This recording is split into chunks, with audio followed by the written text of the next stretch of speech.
I wonder how a company that's obsessed with synthetic meat can possibly understand how good real quality meat tastes on the plate, freshly cooked. I suppose if they can understand, then maybe they can make a profit. It does make you wonder whether their profits are going to be synthetic as well. Okay, so welcome back to the channel. Today we're going to look at Beyond Meat. As usual, we're doing SWOT analysis, which is the strength of the company, the weakness of the company, the opportunities of the market, and the threats that the market pose to the company, and whether it's worth investing in as a retail investor. But first, as always, here's a message from our sponsors.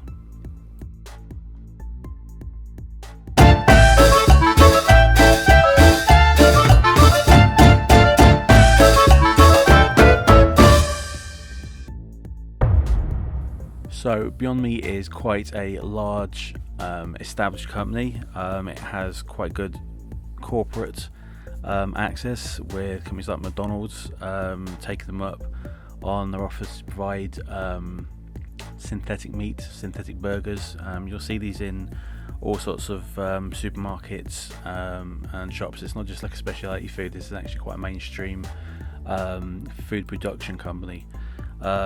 The actual synthetic meat is made up of non-GMO plant proteins, including peas, brown rice, mung beans, faba beans, things like that. That were processed quite heavily to make them resemble and look like meat. Not everybody finds this palatable, but this is the core of their market. The idea is that you're going to go out there, you're going to look at this stuff, you're going to go, well, I don't want meat, I want to try vegan, but you don't want to go vegan, so you're going to try this. As I said, the access to the market is quite substantial, and Beyond Meat is quite a clever title, I think, for a company.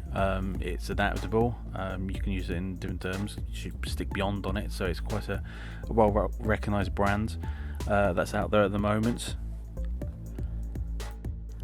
Beyond Meat was established sometime around 2009 by a gentleman called Ethan Brown. It's available in like 120,000 retail outlets around the world, about 80 countries I think it is. Revenue is quite decent for what it is, although there does seem to be a significant amount of debt going with it. Products include synthetic chicken, synthetic beef. Beef burgers tend to be, I think, the core of their business, followed by sausages, meatballs, which are big in various parts of the world, mincemeat, synthetic mincemeat for, I don't know, things like bologneses and various things like that. If we look at where the company is financially, as I said, there's quite a bit of debt there. I don't know why there's so much debt. I haven't been able to find out exactly. It's probably just part of it's the growth of the company, and it's basically what's happened is it's just maybe grown a bit too much, a bit too fast, and the market hasn't quite caught up. How this is going to affect the company going forward, it's like anything. Once the debt starts building up, it becomes a problem when it comes to gaining future shareholders. As with a lot of companies at the moment, there's no dividend with Beyond Meat, which I think is a crying shame. Even if the sales are low, you would expect it would want to keep the investment there, keep the investment going. But if it's bigger than that, then it doesn't really make any difference, I suppose. There isn't much controversy around the company, apart from the fact that it's synthetic meat. There's been, the usual kind of amounts of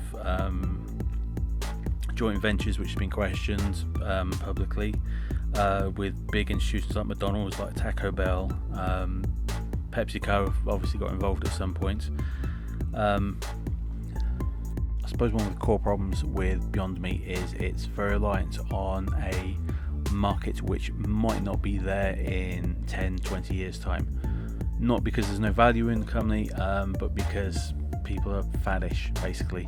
And they might be vegan today, but they probably won't be vegans tomorrow. It's as simple as that. So as much as the products want to keep being sold, that's what's hit it. It's expanded rapidly during the great big COVID fiasco. During the lockdowns, as people bought meat to put in their freezers, and that's had the adverse effect of the sales haven't been there to basically keep up with the investment, essentially. So going forward, well, environmentalism isn't going away. The political consensus to actually care about all the problems that we have in the world, every problem that we've got is linked to the environment. Everything we're doing, whether you're a die-hard capitalist or not, doesn't make any difference. We're going to have an effect on it, and there is now a market for products which do not affect the environment. BYND Meat is basically trying to tap into a core of that, which encourages people to eat products that aren't derived from cattle or pork-related animals, basically, especially with beef, because that's considered, due to the digestive process, let's put it politely, produces a lot of methane, and is considered to be one of the core effects of global warming, as well as the cutting down trees to actually produce these things. So if you can tap a market and persuade people that the food they're eating comes from an environmentally positive and sustainable source, then obviously they're going to buy it. And I think with large companies like McDonald's, Taco Bell, buying these up and producing a vegetable based product encourages it. People will go out there and at least try it. That's probably where most of their sales came from in the beginning.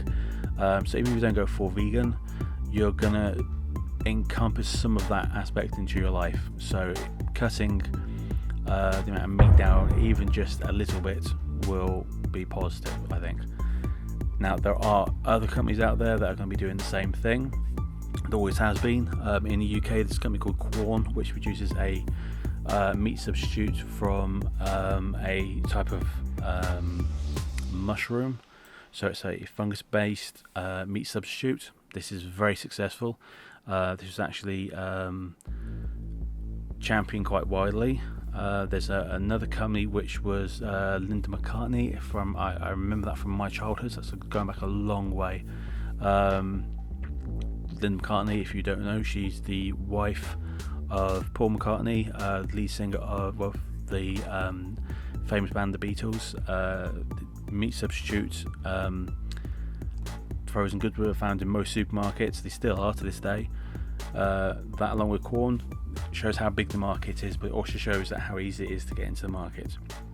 So for BYND Meat to keep going, they need to be able to access the larger forums where they can keep buying their products and keeping them in a place where, even if they're not going to be bought by the mass market, even if people aren't buying them regularly, they're there for people to grab when they need them, or when they desire them, or when they're feeling guilty for damaging the environment.